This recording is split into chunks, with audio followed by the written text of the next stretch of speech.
Hi friends, അപ്പം ഇന്നത്തെ work ചെയ്യാൻ വേണ്ടി നമുക്ക് കുറച്ച് പേപ്പർ വേണം. അതിനുശേഷം ബ്രഷോ പെന്നോ എന്തെങ്കിലും യൂസ് ചെയ്തെടുത്ത് ഇതേപോലത്തെ കുറച്ച് പേപ്പർ റോൾസ് നമുക്ക് ചെയ്തെടുക്കാം. ഇതുപോലെ കുറച്ച് അധികം പേപ്പർ റോൾസ് നമുക്ക് ചെയ്തെടുക്കണം.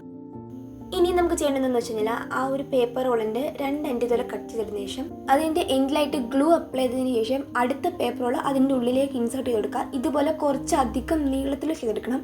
ആൻഡ് ഇനി നമ്മൾ ചെയ്യുന്നത് എന്താണെന്ന് വെച്ച് കഴിഞ്ഞാൽ അത് ഇതുപോലെ പ്രസ് ചെയ്ത് കൊടുക്കാം.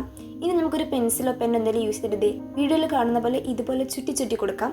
നമ്മളിതുപോലെ ചുറ്റി എടുക്കുന്നില്ലേ, ഇതിന് അത്യാവശ്യം കുറച്ച് വലിപ്പം നമുക്ക് വേണം.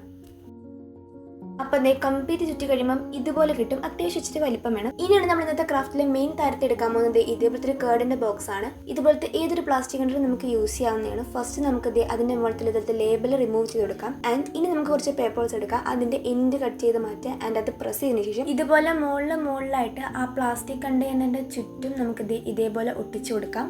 അങ്ങനെ കംപ്ലീറ്റ് ആക്കി കഴിയുമ്പം ഇതേപോലെ കിട്ടും. നമ്മൾ ആദ്യമേ ചെയ്തില്ലേ, അത് നമ്മളിപ്പോൾ എടുത്ത ഒരു പ്ലാസ്റ്റിക് കണ്ടെയ്നറിനെ അടയ്ക്കാൻ പറ്റുന്ന രീതിയിലായിരിക്കണം. ഇനി നമുക്കിത് പേപ്പർ റോൾ വെച്ചിട്ട് ഇതുപോലത്തെ ഒരു ഷേപ്പ് എടുക്കാം. ഫസ്റ്റ് നമ്മളിതിൽ പ്രസ് ചെയ്തതിന് ശേഷം ഇതേപോലെ ചുറ്റി കൊടുക്കാം.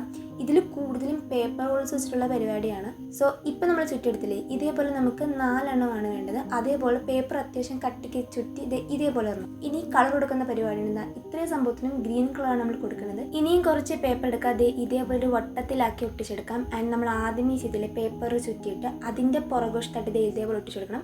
ബിക്കോസ് നമ്മൾ അത് ഈ ഒരു കണ്ടെയ്നറിൽ വെച്ച് അടയ്ക്കുമ്പോൾ അതിങ്ങനെ മൂവ് ആവാതെ നല്ലപോലെ സെറ്റായിട്ടിരിക്കാൻ വേണ്ടിയിട്ടാണ്. ഇനി നമുക്ക് കളർ കൊടുക്കാം. സത്യത്തിൽ ഞാൻ വിചാരിച്ചത് ഒരു പീച്ച് ആക്കി എടുക്കാനാണ്, പീച്ച് ഫ്രൂട്ടില്ലേ അതേപോലെ. പക്ഷെ കളർ മിക്സ് ആക്കിയ സമയത്ത് പീച്ച് കളറാണ് വന്നെങ്കിലും അത് ഉണങ്ങി വന്നപ്പോൾ പിങ്ക് കളറായിപ്പോയി. അപ്പം ഞാൻ വിചാരിച്ചു എങ്കിൽ ഇതങ്ങ് സ്ട്രോബെറി ആക്കാണ്. സോ യെല്ലോ കളർ എടുത്തതിന് ശേഷം ഒന്ന് ഡീറ്റെയിൽ ചെയ്ത് കൊടുക്കുന്നുണ്ട്, സ്ട്രോബെറി പോലെ തോന്നിക്കാൻ വേണ്ടിയിട്ട്. ആൻഡ് നമ്മൾ ഗ്രീൻ കളർ അടിച്ചില്ലേ, അതെല്ലാം കൂടി ഇതിൻ്റെ മേൽത്തട്ട് ഇതിൽ ഒട്ടിച്ച് കൊടുക്കുന്നുണ്ട്. അപ്പം ഇത്രയേ ഉള്ളൂ, നമ്മുടെ വർക്ക് ഇവിടെ കംപ്ലീറ്റ് ഉണ്ട്.